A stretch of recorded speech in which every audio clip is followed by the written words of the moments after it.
Hello friends, ഇന്ന് നമുക്കൊരു തീർത്ഥാടന യാത്രയായാലോ? കുറച്ച് ദൂരെയാണ് കേട്ടോ പോകുന്നത്.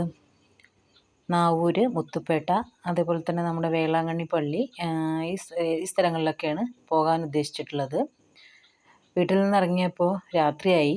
ഏകദേശം 7 മണിക്കാണ് യാത്ര പുറപ്പെട്ടത്. അപ്പോൾ വീഡിയോ എടുക്കാൻ പറ്റുന്ന യാതൊരു വിധ ഉറപ്പും ഉണ്ടായിരുന്നില്ല. കാരണം ഇരുട്ടല്ലേ, നമ്മൾ വീഡിയോ എടുത്തിട്ട് അത് ക്ലിയറും ഉണ്ടാവില്ല, അപ്ലോഡ് ചെയ്യാനും പറ്റില്ല. അപ്പോൾ അത് കാരണം വീഡിയോ ഒന്നും എടുക്കുന്നില്ല എന്ന് വിചാരിച്ചിരിക്കുമ്പോഴാണ് ഹൈവേയിലേക്ക് കയറിയപ്പോൾ പകൽ പോലെ വെളിച്ചം. അപ്പോഴാണ് വീഡിയോ എടുക്കുന്നതിനെക്കുറിച്ച് ആലോചിച്ചതും വീഡിയോ എടുത്തു തുടങ്ങിയതും. ഏകദേശം ഒരു 10-40 കിലോമീറ്റർ അപ്പുറത്ത് എത്തിയിട്ടാണ് വീഡിയോ എടുക്കാൻ ആരംഭിച്ചത്. അങ്ങനെ ഞങ്ങൾ പാലക്കാട് നിന്ന് പൊള്ളാച്ചി വഴി പഴനി, തൃച്ചി, തഞ്ചാവൂർ എന്നിവിടങ്ങളിലെല്ലാം ചുറ്റി നാവൂരെത്തി. അവിടുന്ന് തിരിച്ച് വേളാങ്കണ്ണി പള്ളി, മുത്തുപ്പേട്ട, വേളാങ്കണ്ണി ബീച്ച്, നാവൂർ ബീച്ച്, അതേപോലെ തന്നെ മുത്തുപ്പേട്ടയിൽ തന്നെ കുറേ ദർഗകളുണ്ടായിരുന്നു. അങ്ങനെയുള്ള കുറേ സ്ഥലങ്ങളിലെല്ലാം യാത്രകളൊക്കെ നടത്തി തിരിച്ച് പാലക്കാട്ടേക്ക് എത്തുന്ന വീഡിയോ ആണ് ഇന്ന് നമ്മൾക്കിവിടെ ഉള്ളത്. അപ്പോൾ നമുക്ക് യാത്ര തുടങ്ങാം. നമ്മൾ പാലക്കാട് നിന്ന് ഏകദേശം 7 മണിക്കാണ് തുടങ്ങിയത് യാത്ര. ഞാൻ അതിൽ തന്നെ പറഞ്ഞിട്ടുണ്ടായിരുന്നു. കുറച്ചുകൂടി നേരത്തെ പുറപ്പെടാമെന്നൊക്കെ വിചാരിച്ചതാണ്. പക്ഷേ കുറേ കാരണങ്ങൾ കൊണ്ട് നമുക്ക് യാത്ര രാത്രിയിലേക്ക് മാറ്റേണ്ടി വന്നു. രാത്രിയിലെ യാത്ര വളരെ രസകരമാണ്. കൂടുതൽ ട്രാഫിക്കോ തിരക്കോ ബഹളങ്ങളോ കാര്യങ്ങളോ ഒന്നും ഉണ്ടാവില്ല.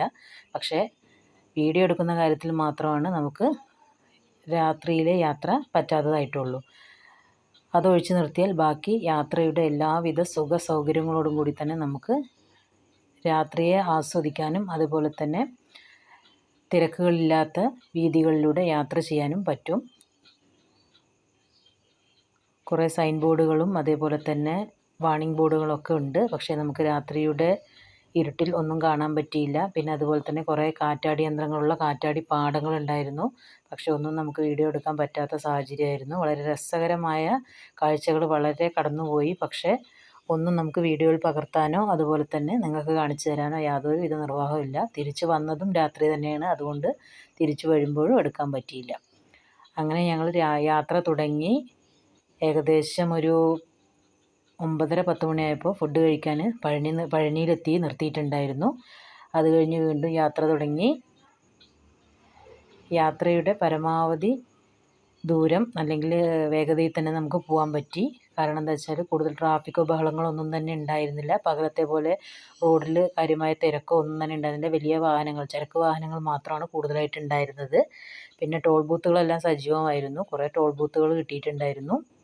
അങ്ങനെ റോഡിലെ പകൽ വെളിച്ചത്തിൽ അല്ലെങ്കിൽ സ്ട്രീറ്റ് ലൈറ്റിൻ്റെ പകൽ വെളിച്ചത്തിൽ ഞങ്ങൾ യാത്ര തുടർന്നു. പുലർച്ചെ ഏകദേശം 3:30-3:45 കൂടിയാണ് ഞങ്ങൾ നാവൂര് എത്തിയത്. നാവൂരെത്തി പിന്നെ അവിടെ ഞങ്ങൾ ചെറുതായിട്ട് റൂമൊക്കെ എടുത്ത് രാവിലെ ഒരു 9 മണി 9:30 വരെ അവിടെ റെസ്റ്റ് എടുത്തു. 9:30-ക്ക് ശേഷം 10 മണിക്ക് ആയിട്ടാണ് ഞങ്ങൾ അവിടെ നിന്ന് പുറത്തേക്ക് ഇറങ്ങിയത്. Room vacate ചെയ്തിട്ടുണ്ടായിരുന്നില്ല. റൂം ഇതാണ് ഞങ്ങൾ താമസിച്ച ഹോട്ടൽ. അവിടെ തന്നെ റെസ്റ്റോറൻറ്റും കാര്യങ്ങളെല്ലാം ഉണ്ടായിരുന്നു. അത്യാവശ്യം കുഴപ്പമില്ലാത്തൊരു റെസ്റ്റോറൻ്റ് ആയിരുന്നു. 3-3:30 മണിക്ക് വന്നത് കാരണം കൊണ്ട് തന്നെ നമുക്ക് കൂടുതലായിട്ടൊന്നും നല്ല ഹോട്ടലുകൾ തപ്പി നടക്കാൻ പറ്റിയൊരു സമയമായിരുന്നില്ല അത്. അതുകൊണ്ട് പിന്നെ നാവൂർ ദർഗയുടെ അടുത്ത് തന്നെയുള്ളൊരു ഹോട്ടലിൽ ഞങ്ങൾ റൂം എടുത്തു. അവിടെ രാത്രി തങ്ങി. പിറ്റേ ദിവസം രാവിലെ ഏകദേശം 10-10:30 കൂടി അവിടുന്ന് കുളിച്ച് ഫ്രഷായി ഞങ്ങൾ ദർഗയിലേക്ക് പുറപ്പെട്ടു. ഇതിപ്പോൾ ദർഗയുടെ കാഴ്ചകളാണ് ഇപ്പോൾ നിങ്ങൾ കണ്ടുകൊണ്ടിരിക്കുന്നത്. ദർഗയുടെ ഉള്ളിൽ ഒരുപാട് കച്ചവടക്കാർ ഇടവും വലവും നിരന്നിരിക്കുന്നുണ്ട്. എല്ലാ ജാതിക്കാരും ഉണ്ട്.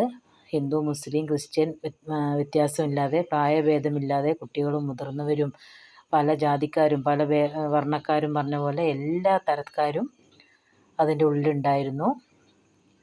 പഴയകാലത്ത് പറഞ്ഞു കേട്ടിട്ടുള്ള ഒരു നാവൂര് പള്ളിയുടെ ഒരു അറ്റ്മോസ്ഫിയറൊന്നും അല്ല ഇപ്പോഴത്തെ കാലഘട്ടത്തിൽ നമുക്കവിടെ കാണാൻ കഴിയുന്നത്. കുറേ കച്ചവടക്കാരും അതുപോലെ തന്നെ വിശ്വാസങ്ങളും ആരാധനയും എല്ലാം കച്ചവടവൽക്കരിക്കപ്പെട്ടൊരു സമൂഹത്തിലാണല്ലോ ഇന്ന് നമ്മൾ ജീവിച്ചുകൊണ്ടിരിക്കുന്നത്. അപ്പോൾ എല്ലാം അതിൻ്റേതായ രീതിയിൽ മാറ്റങ്ങൾ സംഭവിച്ചിട്ടുണ്ട്. നമുക്ക് ചെരുപ്പൊന്നും ഉള്ളിലേക്ക് കയറ്റാൻ കഴിയില്ല. പിന്നെ ചെരുപ്പ് പുറത്തിട്ടിട്ട് വന്നു കഴിഞ്ഞാൽ പിന്നെ ചെരുപ്പ് കിട്ടുമില്ല. അതുകൊണ്ട് തന്നെ നമ്മളത് കൈ പിടിച്ചിട്ടാണ് അകത്തേക്ക് കയറിയത്. പിന്നെ കുറച്ച് പേര് പുറത്ത് നിന്ന് നമ്മൾ ചെരുപ്പ് ഒരു ഭാഗത്തിട്ട് ഞങ്ങൾ കുറച്ച് പേര് ഉള്ളിൽ കയറി. പിന്നെ ഞങ്ങളുടെ കഴിഞ്ഞ് ഞങ്ങൾ പുറത്തിറങ്ങി ചെരുപ്പിന് കാവൽ നിന്ന് വീണ്ടും മറ്റൊരു ഉള്ളിലേക്ക് കയറുന്നൊരു അവസ്ഥയാണ് ഉണ്ടായിരുന്നത്. നല്ല തിരക്കായിരുന്നു. തിരക്കെന്ന് പറഞ്ഞു കഴിഞ്ഞാൽ നല്ല തിരക്കായിരുന്നു. അതുകൊണ്ട് നേരാവണ്ണം വീഡിയോ എടുക്കാനൊന്നും പറ്റിയിട്ടില്ല. പിന്നെ പറ്റുന്ന പോലെയൊക്കെ വീഡിയോ എടുത്തിട്ട് ആണിപ്പോൾ നിങ്ങൾക്ക് മുമ്പിൽ ഞാനിത് ഇടുന്നത്. കുറേ പർദ്ദധാരികളും വെള്ളവസ്ത്രധാരികളും പറഞ്ഞ പോലെ എല്ലാവരും ഉണ്ടായിരുന്നു. ട്രാഫിക്കിൻ്റെ തിരക്കൊന്നും ഇല്ലായത് അവിടെ എത്തിച്ചേരാൻ പറ്റിയെങ്കിലും പക്ഷേ അവിടുത്തെ ജനത്തിരക്ക് വളരെയധികം ആശ്ചര്യപ്പെടുത്തുന്നതിനായിരുന്നു. അങ്ങോട്ടും ഇങ്ങോട്ടും തിക്കിയും തിരക്കുമാണ് പള്ളിയുടെ ഉള്ളിലേക്ക് കടക്കുന്നത് തന്നെ. പള്ളിയുടെ ഉള്ളിലേക്ക് കയറാൻ ക്യാഷ് കൊടുക്കണം എന്നുള്ള അവസ്ഥയായിരുന്നു. അതുകൊണ്ടാണ് ഞാൻ പറഞ്ഞത് പണ്ടത്തെ വിശ്വാസമൊന്നുമല്ല ഇപ്പോൾ എന്ന് പറഞ്ഞത്. പിന്നെ അതിന് ശേഷം ഞങ്ങൾ നാവൂര് ബീച്ചിലേക്ക് പോയി. നാവൂര് ബീച്ച് നല്ല രസകരമായിട്ടുള്ളൊരു ബീച്ചായിരുന്നു. നല്ല വൃത്തിയുള്ള, നല്ല ശാന്തമായിട്ടുള്ള അന്തരീക്ഷവും നല്ല ഒരുപാട് തിരമാലകളും ജനങ്ങളും കാര്യങ്ങളും എല്ലാം ഉള്ളൊരു നല്ലൊരു ബീച്ചായിരുന്നു നാവൂര് ബീച്ച്. വെയിലിൻ്റെ ചൂട് അത്യാവശ്യം ഉള്ളത് കൊണ്ട് തന്നെ കുറേ നേരമൊന്നും അവിടെ നിൽക്കാൻ നമുക്ക് പറ്റില്ല. എന്നിരുന്നാലും കടൽക്കാറ്റും കരക്കാറ്റും ഒരുമിച്ചടിക്കുന്നത് കൊണ്ട് തന്നെ കുറച്ച് നേരമൊക്കെ ഞങ്ങളവിടെ നിന്നു. കുറേ നേരമൊക്കെ വെള്ളത്തിൽ കുട്ടികളൊക്കെ കളിച്ചിട്ടുണ്ടായിരുന്നു. പിന്നെ അതിന് ശേഷമാണ് ഞങ്ങളവിടുന്ന് തിരിച്ചു പോകുന്നത്. ഉപ്പയും ഉമ്മയൊന്നും ഇറങ്ങിയില്ല. കാരണം അവർക്ക് മണലിലൂടെ നടക്കാൻ വയ്യ. മണലൊക്കെ നല്ല ചൂടായി കിടക്കുകയായിരുന്നു. ചെരുപ്പില്ലാണ്ട് ഒരടി പോലും നടക്കാൻ കഴിയില്ല. ചെരുപ്പിട്ടാലോ നമുക്ക് സ്പീഡിൽ നടക്കാനും കഴിയില്ല. അങ്ങനത്തെ അവസ്ഥയായിരുന്നു. എന്നിരുന്നാലും നമുക്കൊരു ബീച്ചല്ലേ. പിന്നെ പാലത്തിൻ്റെ ഒരു നീളം കണ്ടോ? അത്രയും ദൂരം പാലം നീളത്തിൽ നീണ്ടു നിരന്ന് കിടക്കുകയായിരുന്നു. കുറേ ആളുകൾ വെള്ളത്തിൽ ആടി തിമിർത്ത് ഉല്ലസിച്ച് ഇരിക്കുന്നുണ്ട്. കുറേ പേര് നിലവിളിക്കുന്നുണ്ട്, കൂക്കിയാർക്കുന്നുണ്ട്. അതേപോലെ തന്നെ പല പല ആൾക്കാരും, പല ജാതിക്കാരും, പല എന്താ പറയുക പ്രദേശക്കാരും പറഞ്ഞ പോലെ എല്ലാവരും ഒത്തൊരുമിച്ച് അല്ലെങ്കിൽ ഒരേപോലെ വെള്ളത്തിൽ അറുമാദിക്കുകയായിരുന്നു എന്ന് തന്നെ പറയാം.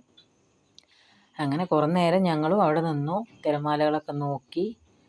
മോന് മാത്രമേ കൂടെ ഉണ്ടായിരുന്നുള്ളൂ. അപ്പോൾ അവനക്കൊരു നേർച്ചക്കടം ബാലൻസ് ഉള്ളത് കൊണ്ടാണ് അവനെയും കൂട്ടിയത്.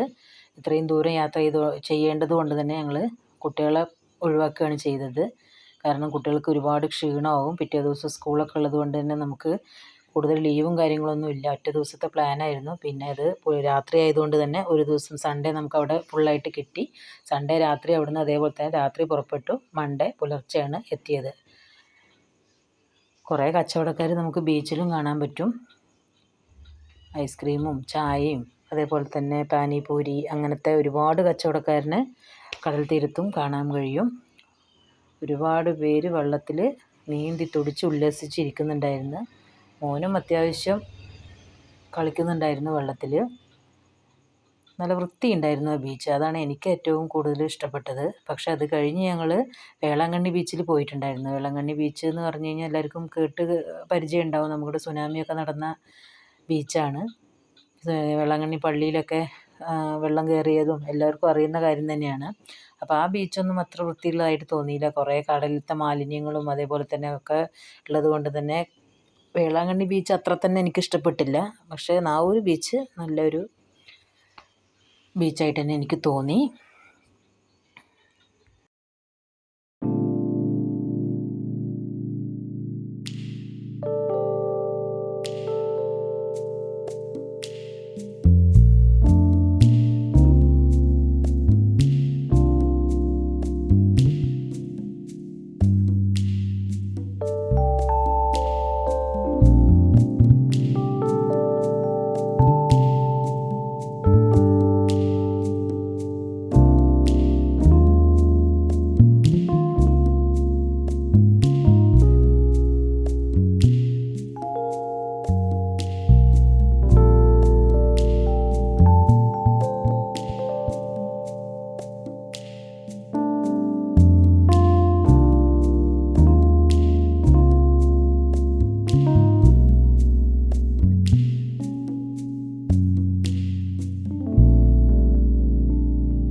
I begin to.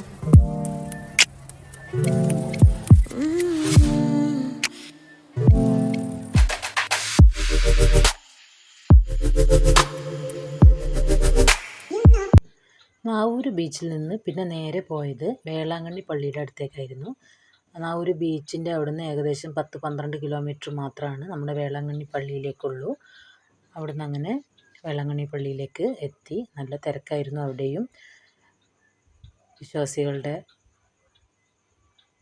നമ്മൾ മക്കയിലൊക്കെ പോകുന്നത് പോലുള്ള ഒരു അറ്റ്മോസ്ഫിയറാണ് ക്രിസ്ത്യാനികൾക്ക് വേളാങ്കണ്ണി പള്ളിയിൽ നിന്ന് ഞാൻ കേട്ടിട്ടുണ്ട്. ജീസസ് ക്രൈസ്റ്റിൻ്റെ വലിയൊരു പ്രതിമ റോഡിൻ്റെ സൈഡിൽ തന്നെ കൊടുത്തിട്ടുണ്ട്. നീണ്ടു നിരന്ന് കിടക്കുന്ന പാതയിലൂടെ അങ്ങനെ ആളുകൾ വളരെയധികം തിരക്കിട്ട് നടന്നു പോകുന്നുണ്ട്. ഇതാണ് വേളാങ്കണ്ണി പള്ളിയുടെ ചെറിയൊരു ഭാഗം. ഇതിൻ്റെ അപ്പുറത്ത് വലിയ പള്ളിയുമുണ്ട്. കുറേ പള്ളികളുടെ ഒരു സമുച്ചയമാണ് ഈ വേളാങ്കണ്ണി പള്ളിയുടെ ഭാഗം. ഇത് കണ്ടോ, വലിയൊരു പള്ളിയാണ് ഇപ്പുറത്തുള്ളത്. ഏകദേശം സുനാമി കഴിഞ്ഞതിന് ശേഷമാണെന്ന് തോന്നുന്നു ഇതിൻ്റെ റിനോവേഷൻ ഇപ്പോഴും നടന്നുകൊണ്ടിരിക്കുകയാണ്. പണികളൊക്കെ ഇപ്പോഴും നടക്കുന്നുണ്ട് തോന്നുന്നു. അതുകൊണ്ടാണ് അതിൽ പണികളുടേതായിട്ടുള്ള എല്ലാവിധ സജ്ജീകരണങ്ങളും ഉണ്ട്. എന്നിരുന്നാലും നമുക്ക് കാണാൻ വളരെയധികം കൗതുകമുള്ളൊരു കാഴ്ച തന്നെയായിരുന്നു ഇത്. ഞാൻ എൻ്റെ ജീവിതത്തിൽ ആദ്യമായിട്ടാണ് ഈ പള്ളി കാണുന്നതും. ഇതിനെക്കുറിച്ച് വളരെയധികം കേട്ടിട്ടുണ്ടെങ്കിലും നമുക്കൊന്നും നമ്മുടെ ജീവിതത്തിൽ ഒരിക്കലൊക്കെ തന്നെ ഇത് കാണാൻ പറ്റുള്ളൂ എന്നാണ് എനിക്ക് തോന്നുന്നത്. അങ്ങനെ ഞങ്ങളവിടെ ഇറങ്ങിയതൊന്നുമില്ല, കാരണം നല്ല ജനത്തിരക്കാണ്. നമുക്കവിടെ കയറിയാലും അകത്തേക്ക് കയറാൻ പറ്റുമോ ഇല്ലേ എന്നുള്ളതൊന്നും അറിയില്ല. അപ്പോൾ അത് കാരണം കൊണ്ട് തന്നെ ഇറങ്ങാൻ നിന്നില്ല. പിന്നെ ഒരുപാട് ദൂരം തിരിച്ച് യാത്ര ചെയ്യേണ്ടതുമല്ലേ, അപ്പോൾ അത് കാരണം കൂടുതൽ സമയം അവിടെ കളയണ്ടെന്ന് വിചാരിച്ച് ഞങ്ങൾ വേഗം പോരുകയാണ് ഉണ്ടായത്. പോരുന്ന വഴിയിൽ വീണ്ടും പള്ളികളുടെ ഭാഗം തന്നെയാണ്. ആ ഒരു ഭാഗം മൊത്തം ക്രിസ്തീയ സഭകളുടെയും അതേപോലെ തന്നെ ജീസസ് ക്രൈസ്റ്റിൻ്റെ ഓരോരോ കെട്ടിടങ്ങളും ഓരോ കോൺവെൻറ്റുകൾ ഇങ്ങനെയുള്ള ഓരോ സംഭവങ്ങൾ തന്നെയായിരുന്നു. അതൊരു ഭാഗത്ത് മൊത്തം കിലോമീറ്ററുകളോളം നീണ്ടു നിരന്ന് പരന്ന് കിടക്കുന്ന ഒരു ക്രിസ്തീയ ദേവാലയങ്ങൾ മാത്രമാണ് അവിടെയെന്ന് എനിക്ക് തോന്നി. പിന്നെ തിരക്കിട്ട് ഒരു വേളാങ്കണ്ണി എന്താ പറയുക, തെരുവിൻ്റെ കാഴ്ചയാണ് ഇപ്പോൾ നിങ്ങൾ കാണുന്നത്. വേളാങ്കണ്ണി ടൗണാണിത്. നല്ല തിരക്കാണ്. അപ്പുറവും ഇപ്പുറവും വണ്ടികൾ പോകുമ്പോൾ ജനങ്ങൾ അങ്ങോട്ടും ഇങ്ങോട്ടും മാറിത്തരുന്നൊരു കാഴ്ചയാണ് ഇപ്പോൾ നിങ്ങൾ കണ്ടുകൊണ്ടിരിക്കുന്നത്. നല്ല തിരക്കാണ്. ഒരുപാട് കടകളും ഇടവും വലവും ഉണ്ട്. ഇതിലൂടെ വേണം നമുക്ക് ഈ റോഡിലൂടെ യാത്ര ചെയ്യാൻ. ഒരു വണ്ടി ഇങ്ങോട്ട് വന്നു കഴിഞ്ഞാൽ വളരെ പതുക്കെ പോകാൻ പറ്റുള്ളൂ. അപ്പോൾ അത് കാരണം കൊണ്ട് തന്നെ വീഡിയോ കുറച്ച് ക്ലിയർ ആയിട്ട് എടുക്കാൻ പറ്റി. നല്ല തിരക്കുള്ള റോഡായതുകൊണ്ട് തന്നെ ടാക്സി കാറുകളും ഓട്ടോകളും നിറയെ ഉണ്ട്. വലിയ വണ്ടികളും ബസ്സുകളും എല്ലാം പോകുന്നുണ്ട് ഈ റൂട്ടിലൂടെ. തമിഴിലും പിന്നെ എല്ലാ ഭാഷകളിലും അവിടെ എഴുതി വെച്ചിട്ടുണ്ട്. നമുക്കറിയാവുന്ന ഭാഷകളെല്ലാം നമ്മൾ വായിച്ചു. ഇങ്ങനെ സോപ്പ് പെട്ടി അടുക്കി വെച്ച പോലെയാണ് ബിൽഡിങ്ങുകളൊക്കെ ഉള്ളത്. കുറേ പഴയ മാർക്കറ്റുകളും അതേപോലെ തന്നെ പൂക്കച്ചവടം ചെയ്യുന്നവരും ആരാധനാലയങ്ങളിലേക്ക് പോകുമ്പോൾ അവിടേക്കുള്ള സംഭവങ്ങളും അങ്ങനെ ഒരുപാട് കച്ചവടക്കാരും ചായ, കാപ്പി, ടിഫൻ അങ്ങനെയുള്ള ഒരുപാട് സംഭവങ്ങളും അങ്ങനെ റോഡിൻ്റെ ഇടവും വലവുമായി ധാരാളം സംഭവങ്ങൾ കണ്ട് ഒരുപാട് ലോഡ്ജിങ് സിസ്റ്റവും ഉണ്ട് അവിടെ. ഇടവും വലവും നമുക്ക് സ്റ്റേ ചെയ്യാനുള്ള ലോഡ്ജിങ്ങുകളാണ് കൂടുതലായിട്ടും. ഈ ആരാധകരും അതേപോലെ തീർത്ഥാടകരൊക്കെ വന്നു കഴിഞ്ഞാൽ അവർക്ക് താമസിക്കാനുള്ള കെട്ടിട സമുച്ചയങ്ങളാണ് ഈ കാണുന്നതെല്ലാം.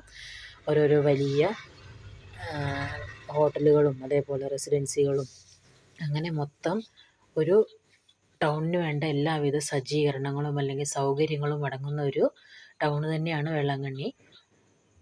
ആരാധനാലയങ്ങളിലേക്ക് വരുന്നവരുടെ തിരക്ക് ഇവിടെ നമുക്ക് കാണാൻ കഴിയും. പിന്നെ അവിടെയുള്ള പ്രദേശവാസികളും നിറയെ ഉണ്ട്. അങ്ങനെ കുറേ പിന്നെ അവിടുന്ന് ചായയൊക്കെ കുടിച്ചിട്ടാണ് ഞങ്ങൾ വേളാങ്കണ്ണി ബീച്ചിലേക്ക് പോയത്. ബീച്ചിൻ്റെ അവസ്ഥ ഞാൻ മുമ്പേ പറഞ്ഞിരുന്നല്ലോ, വലിയ മെച്ചമൊന്നും ഉണ്ടായിരുന്നില്ല. വളരെ അഴുക്ക് പിടിച്ചൊരു ബീച്ചായിരുന്നു. ബീച്ചിൻ്റെ അവസ്ഥ കണ്ടോ, കപ്പലുകളെല്ലാം വന്ന് നങ്കൂരമിടുന്ന ഭാഗമാണെന്നാണ് അത് പറഞ്ഞത്. സുനാമിക്ക് ശേഷമാണെന്ന് തോന്നുന്നു. അതിനുശേഷം കാര്യമായിട്ടുള്ള പുരോഗതിയൊന്നും അവിടെ നടന്നിട്ടില്ല എന്നാണ് എനിക്ക് തോന്നുന്നത്. വളരെ വൃത്തികെട്ട രീതിയിലാണ് ബീച്ചിൻ്റെ അവസ്ഥ ഉണ്ടായിരുന്നത്. ഉണക്കമീനിൻ്റെയും അതേപോലെ തന്നെ ഈ കന്നുകാലികളുടെ കാഷ്ടവും അതുപോലെ തന്നെ കാക്ക, പൂച്ച, പന്നി എന്ന് പറഞ്ഞ പോലെ എല്ലാവിധം നായ്ക്കളുടെ ഒരു കൂമ്പാരം തന്നെ ഉണ്ടായിരുന്നു. കണ്ടോ, കടൽ തീരമെല്ലാം വളരെ അഴുക്ക് പിടിച്ച് മാലിന്യങ്ങൾ നിറഞ്ഞാണ് കിടക്കുന്നത്. അതിലും കളിക്കാൻ ഇഷ്ടംപോലെ പേരുണ്ട്. പക്ഷെ ഞങ്ങൾ വെള്ളത്തിലേക്കൊന്നും ഇറങ്ങിയില്ല. കൂടുതൽ സമയം നിൽക്കാൻ സമയമില്ലാത്തത് കൊണ്ടാണ് നമ്മൾ ഇറങ്ങാതിരുന്നത്. ജനത്തിരക്കിന് അവിടെയും കുറവൊന്നുമില്ല. എത്ര വൃത്തിയുള്ള ഭാഗമാണെങ്കിലും വൃത്തിയില്ലാത്ത ഭാഗങ്ങളാണെങ്കിലും ജനങ്ങളത് കാണാനും അതേപോലെ തന്നെ അവിടെ അത് പരമാവധി ഉപയോഗപ്പെടുത്താനും ആളുകൾക്ക് ഒരു പ്രത്യേക കഴിവ് തന്നെയുണ്ട്. അത് മലയാളികളാണെങ്കിലും തമിഴരാണെങ്കിലും ഹിന്ദികളാണെങ്കിലും എല്ലാവരും അങ്ങനെ തന്നെ. തെളിഞ്ഞ ആകാശവും മഴക്കാറോ കാർമേഘങ്ങളോ ഒന്നുമില്ലാത്ത തെളിഞ്ഞ ആകാശവും നല്ല വെയിലും നല്ല ചൂടും നല്ല കാറ്റും എല്ലാം കൊണ്ടും ഒരു അന്തരീക്ഷം സുഖകരമായിരുന്നു. പക്ഷെ അവിടെ കാണാൻ വലിയ കാഴ്ചകളൊന്നും ഇല്ലാത്തത് കൊണ്ട് തന്നെ ഞങ്ങൾ വേഗം മടങ്ങി.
ബീച്ചിൻ്റെ അവിടെ നിന്ന് പിന്നെ നേരെ പോയത് മുത്തുപ്പേട്ട ദർഗ കാണാൻ വേണ്ടിയിട്ടാണ്. മുത്തുപ്പേട്ടയിൽ തന്നെ കുറേ ദർഗകളുണ്ട്. ഒരു ദർഗകളുടെ ഇപ്പോൾ ഈ പള്ളികളുടെ അവസ്ഥ പറഞ്ഞ പോലെ തന്നെ ഒരു പ്രദേശത്ത് മുഴുവൻ ദർഗകളുടെ ഒരു സമുച്ചയം തന്നെയാണ്. പല ഭാഗത്തായിട്ട് പല പള്ളികൾ, അവിടെ ഓരോരോ മഹാന്മാരുടെ മക്കാമുകൾ കാര്യങ്ങളായിട്ട് ഏകദേശം ഏക്കർ കണക്കിന് സ്ഥലത്തത് പരന്ന് കിടക്കുന്നു. നമുക്ക് ഏകദേശം വേളാങ്കണ്ണി പള്ളിയുടെ ഭാഗത്തു നിന്ന് 55-56 കിലോമീറ്ററോളം ദൂരെയാണ് മുത്തുപ്പേട്ട എന്ന സ്ഥലമുള്ളത്. പോകുന്ന വഴിയിലുള്ള ആകാശ കാഴ്ചകളാണിത്. കാർമേഘങ്ങളാണോ പുതപ്പ് എന്താ പറയുക മഞ്ഞുകട്ടകളാണോ എന്നറിയാത്ത രീതിയിൽ മഞ്ഞിൻ്റെ ഓരോ കൂമ്പാരങ്ങളായിട്ട് തന്നെ ആകാശത്തിൽ നല്ല രസകരമായിട്ട് തോന്നി. അത് ഞാനത് വീഡിയോയിലെടുത്തത് അതുകൊണ്ടാണ്. ആകാശത്ത് പല വർണ്ണങ്ങളും അതേപോലെ തന്നെ പഞ്ഞിക്കെട്ടുകൾ പോലെ മേഘങ്ങളും എല്ലാം കണ്ട് ഞങ്ങൾ മുത്തുപ്പേട്ട യാത്ര തുടർന്നു. മുത്തുപ്പേട്ടയിൽ എത്തിയപ്പോഴേക്കും ഏകദേശം ബാങ്ക് കൊടുത്തു. മഗ്‌രിബ് ബാങ്ക് കൊടുത്തിട്ടുണ്ടായിരുന്നു.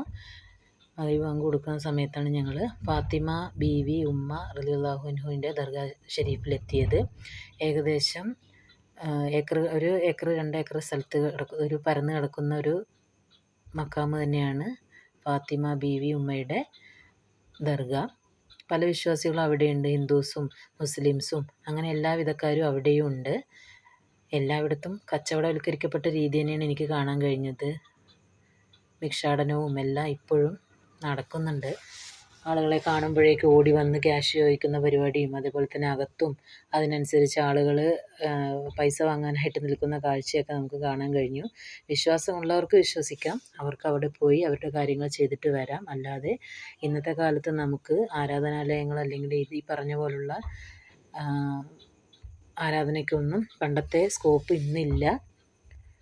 വിശ്വാസികൾക്ക് വിശ്വാസം ഉണ്ടാകും, അല്ലാത്തവർക്ക് ഇത് വെറും കച്ചവടം തന്നെയായിരിക്കും. അതെന്തോ ആവട്ടെ. അപ്പോൾ നമുക്ക് ആദ്യമായിട്ട് കാണുന്നൊരു കാഴ്ചയാണല്ലോ ഇത്. അപ്പോൾ അത് പരമാവധി കാണാനും അതേപോലെ തന്നെ അതെല്ലാ ഭാഗത്തും വീഡിയോ എടുത്ത് എല്ലാവരിലേക്കും കാണിക്കാനും വേണ്ടിയിട്ടാണ് ഞാൻ ഈ വീഡിയോ എടുത്തത്. എത്ര പേർക്ക് ഇത് ഇഷ്ടപ്പെടുന്നൊന്നും എനിക്കറിയില്ല. എന്നിരുന്നാലും ഞാനിത് വീഡിയോയിലെടുത്തു നിങ്ങൾക്ക് മുമ്പിൽ കാണിക്കുകയാണ്. ഈ വീഡിയോ നിങ്ങൾക്ക് ഇഷ്ടമാകുകയാണെങ്കിൽ ഒന്ന് സബ്സ്ക്രൈബ് ചെയ്യുക, മറ്റുള്ളവർക്ക് ഷെയർ ചെയ്ത് കൊടുക്കുക. കാണാൻ താല്പര്യമുള്ളവർ കണ്ടോട്ടെ. കാരണം എല്ലാവർക്കൊന്നും പോകാനും അതേപോലെ തന്നെ എത്തിപ്പെടാനും പറ്റിയ ഭാഗങ്ങളല്ല ഇത്. അപ്പോൾ പോകാൻ പറ്റുന്നവർ പോകുമ്പോൾ ഇതുപോലുള്ള വീഡിയോകൾ എടുത്താൽ മറ്റുള്ളവർക്ക് കൂടി അത് കാണാനും അതേപോലെ തന്നെ അവിടുത്തെ തന്നെ കാഴ്ചകളെല്ലാം കണ്ട് മനസ്സിലാക്കാനും സാധിക്കും. അപ്പോൾ വീഡിയോ ഇഷ്ടപ്പെട്ട് കഴിഞ്ഞാൽ പരമാവധി സബ്സ്ക്രൈബ് ചെയ്യാൻ ശ്രമിക്കുക. ഇഷ്ടമായില്ലെങ്കിൽ എല്ലാം വിട്ടേക്കും, ഞാൻ ഒന്നും പറഞ്ഞിട്ടുമില്ല. അപ്പോൾ ഓക്കെ, അങ്ങനെ നമ്മളെല്ലാം ചുറ്റിക്കണ്ടു. അവിടെ ദർഗൻ്റെ ഉള്ളിൽ ചുറ്റിക്കണ്ടിട്ടുണ്ടായിരുന്നു. എന്നിട്ട് അവിടെയുള്ള ഇതുപോലെ തന്നെ കുറേ കാര്യങ്ങൾ ഫ്രണ്ടിൽ വെച്ചിട്ടുണ്ടായിരുന്നു. ഒരു കാര്യം പറയാൻ ഞാൻ മറന്നുപോയി. നാവൂർ ദർഗയിൽ പോയപ്പോഴാണെങ്കിലും ഇവിടുത്തെ ദർഗയിലാണെങ്കിലും ഒക്കെ നമുക്ക് എണ്ണയോ അല്ലെങ്കിൽ ചന്ദനത്തിരിയോ അങ്ങനെയുള്ള സംഭവങ്ങളൊന്നുമല്ല നമുക്ക് തിരിച്ച് കിട്ടുന്നത്. മുല്ലപ്പൂവാണ് അവിടുത്തെ പ്രധാനമായിട്ടും നമുക്ക് നമ്മുടെ കയ്യിൽ നമുക്ക് ഓരോ പള്ളികളിലൊക്കെ പോയി കഴിഞ്ഞ് കഴിഞ്ഞാൽ കയ്യിൽ എണ്ണ ഒഴിച്ച് തരും, അല്ലെങ്കിൽ ചന്ദനത്തിരി നമ്മൾ അങ്ങോട്ട് കൊടുത്തതിന് പകുതി ഇങ്ങോട്ട് തരും, അല്ലെങ്കിൽ ചീരണിയായിട്ട് കുറേ ഈത്തപ്പഴം മിഠായി അങ്ങനെയുള്ള സംഭവങ്ങൾ, അലുവ അങ്ങനെയുള്ള സംഭവങ്ങളൊക്കെയാണ് തിരിച്ചു തരുന്നതായിട്ട് ഞാൻ കണ്ടിട്ടുള്ളത് എല്ലാ ഭാഗത്തും. പക്ഷേ ഈ ദർഗകളിലൊക്കെ വളരെ വ്യത്യസ്തമായിട്ട് തന്നെ നമ്മുടെ മുല്ലപ്പൂവാണ് നമ്മൾ കൊടുക്കുന്ന ആരാധനയ്ക്ക് പകരമായി, അല്ലെങ്കിൽ നമ്മുടെ കൊടി കൊണ്ട് ഒഴിയുന്നതിന് പകരമായിട്ട് അവിടെ മയിൽപ്പീലി കൊണ്ടാണ് ഒഴിയുന്നത്. അതുപോലെ തന്നെ നമുക്ക് നമ്മുടെ കയ്യിലേക്ക് അവർ തിരിച്ചു തരുന്നത് മുല്ലപ്പൂവാണ്. അങ്ങനെയുള്ള കുറേ സംഭവങ്ങൾ അവിടെ കുറച്ച് വ്യത്യസ്തമായിട്ട് എനിക്ക് തോന്നിയിട്ടുണ്ടായിരുന്നു. പിന്നെ അത് കഴിഞ്ഞ് ഞങ്ങൾ മുത്തുപേട്ട മെയിൻ മക്കാമിലേക്കും പോയിട്ടുണ്ടായിരുന്നു. അവിടെയും ഈ പറഞ്ഞ പോലെ തന്നെ കുറേ കച്ചവടക്കാർ ഇടവും വലവും ഇരുന്ന് അവരുടെ കച്ചവട സാധനങ്ങൾ വെച്ച് ഇരട്ടി വിലക്ക് വിൽക്കുന്നുണ്ടായിരുന്നു. വേണ്ടവർക്ക് വാങ്ങാം, അല്ലാത്തവർക്ക് മടങ്ങാം എന്ന രീതിയിലായിരുന്നു അവരുടെയും കച്ചവടം. അങ്ങനെ ഇതെല്ലാം കണ്ട് പിന്നെ ഞങ്ങൾ അവിടുന്ന് പതുക്കെ യാത്ര തിരിച്ചു. പുലർച്ചെ എവിടെയെങ്കിലും വീട്ടിലേക്ക് തിരിച്ചെത്താമെന്നുള്ള എയിമോടുകൂടി ഏകദേശം ഇവിടെ നിന്ന് പുറപ്പെട്ട അതേപോലെ തന്നെ 7 മണി സമയത്ത് 7-7:30 സമയത്ത് ഞങ്ങൾ അവിടുന്ന് തിരിച്ച് യാത്ര പുറപ്പെട്ടു. പോയ ആ വഴി തന്നെയാണ് തിരിച്ചു വന്നത്. തഞ്ചാവൂർ, അതേപോലെ തന്നെ തൃച്ചി, പഴനി, മേട്ടുപ്പാളയം, പൊള്ളാച്ചി എന്നീ ഇടങ്ങളിലെല്ലാം ചുറ്റി ഞങ്ങൾ പാലക്കാട്ടേക്ക് എത്തി. വരുന്ന വഴി കുറേ ഭാഗങ്ങളിൽ ചായ കുടിക്കാനും ഫുഡ് കഴിക്കാനും ഒക്കെ നിർത്തിയിട്ടുണ്ടായിരുന്നു. അങ്ങനെ വന്ന് നമ്മുടെ യാത്ര തുടർന്നു. റോഡുകളിലെല്ലാം പരമാവധി വെളിച്ചമുള്ളത് കൊണ്ട് തന്നെ നമുക്ക് അത് വീഡിയോയിൽ പകർത്താൻ കഴിയുന്നത്. വെളിച്ചമില്ലാത്ത ഭാഗങ്ങളും ഉണ്ട് കേട്ടോ. അങ്ങനെ യാത്ര തുടർന്നു.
അപ്പോൾ ഏകദേശം നമ്മൾ കേരളത്തിൻ്റെ ബോർഡർ എത്താനായിട്ടുണ്ട്. കേരളത്തിൻ്റെ ബോർഡർ കടന്നു കഴിഞ്ഞാൽ പിന്നെ കാര്യമായിട്ട് റോട്ടിൽ ഹൈവേകളിൽ മാത്രമേ വെളിച്ചവും കാര്യങ്ങളൊക്കെ ഉള്ളൂ. അപ്പോൾ പിന്നെ വീഡിയോ എടുക്കാനൊന്നും കഴിയില്ല എന്ന് മനസ്സിലാക്കിയതുകൊണ്ട് തന്നെ ഞാൻ പിന്നെ വീഡിയോ തുടരാൻ പറ്റിയില്ല. അങ്ങനെ നമ്മൾ ഏകദേശം യാത്രയുടെ വൈൻഡപ്പിലേക്ക് എത്തിയിട്ടുണ്ട്. ഞാൻ കുറേ ഫോട്ടോസ് ആഡ് ചെയ്യുന്നുണ്ട് അവിടെ നിന്ന് എടുത്തത്. അത് നിങ്ങൾക്ക് ഇഷ്ടമാകുകയാണെന്നുണ്ടെങ്കിൽ ഞാൻ മുമ്പ് പറഞ്ഞ പോലെ തന്നെ നമ്മുടെ വീഡിയോ ഷെയർ ചെയ്യുക, പരമാവധി സബ്സ്ക്രൈബ് ചെയ്തിട്ട് വീഡിയോ കാണുക, ലൈക്ക് ചെയ്യുക. അപ്പോൾ ഇതെല്ലാം അവിടെ നിന്ന് എടുത്ത ഫോട്ടോസാണ്. കുറേ നല്ല കാഴ്ചകളും അതേപോലെ തന്നെ നമുക്ക് മനസ്സിന് സന്തോഷം തരുന്ന കുറേ നിമിഷങ്ങളിലൂടെയൊക്കെ കടന്നു പോയിട്ടുണ്ടായിരുന്നു. അങ്ങനെ നമ്മുടെ യാത്ര അതിൻ്റെ പരിസമാപ്തിയിലെത്തി. ഏകദേശം 3 മണിയോടുകൂടി പൊതുനഗരത്ത് ഞങ്ങളെത്തി. താത്താനെ അവിടെ ഇറക്കി വിട്ട് പാലക്കാട് എത്തുമ്പോഴേക്ക് ഏകദേശം 3:20 3:30 മണിയായി. ആപ്പയുമ്മയും ആ സമയത്ത് തന്നെ തിരിച്ചു പോയി മണ്ണാർക്കാട്ടേക്ക്. അവരവിടെ എത്തി. ഏകദേശം 4:45 4:50 അവർ മണ്ണാർക്കാട് എത്തിയതിന് ശേഷമാണ് ഞങ്ങൾ ഒന്ന് കുറച്ച് നേരം റിലാക്സ് ചെയ്യുക അല്ലെങ്കിൽ വിശ്രമിക്കാമെന്ന് വിചാരിച്ചിട്ട് കിടന്നുറങ്ങി. അപ്പോൾ എൻ്റെ ഈ കൊച്ചു വീഡിയോ നിങ്ങൾക്ക് എല്ലാവർക്കും ഇഷ്ടപ്പെട്ടിട്ടുണ്ടാവുമെന്ന് വിചാരിക്കുന്നു. കൊച്ചു വീഡിയോ എന്നല്ല, അത്യാവശ്യം ലെങ്തി വീഡിയോ തന്നെയാണ്. കുറേ ഇങ്ങനെ ഒരു ലെങ്തി വീഡിയോ ഇടണമെന്ന് വിചാരിക്കുന്നു. ഇതുവരെ ഷോർട്സ് മാത്രമേ ഇടാൻ പറ്റിയിട്ടുണ്ടായിരുന്നുള്ളൂ. അപ്പോൾ എല്ലാവർക്കും ഇഷ്ടമാവുമെന്ന് വിചാരിക്കുന്നു. ഇഷ്ടമാവുകയാണെന്നുണ്ടെങ്കിൽ ഈ പറഞ്ഞ പോലെ തന്നെ ലൈക്ക് ചെയ്തിട്ട് വീഡിയോ കാണണേ. അപ്പോൾ ഇത്രയേ ഉള്ളൂ. തൽക്കാലം നമുക്ക് ഒന്ന് വിട വാങ്ങാം. അടുത്തൊരു വീഡിയോയുമായിട്ട് നമുക്ക് ഉടനെ തന്നെ കാണാം. താങ്ക്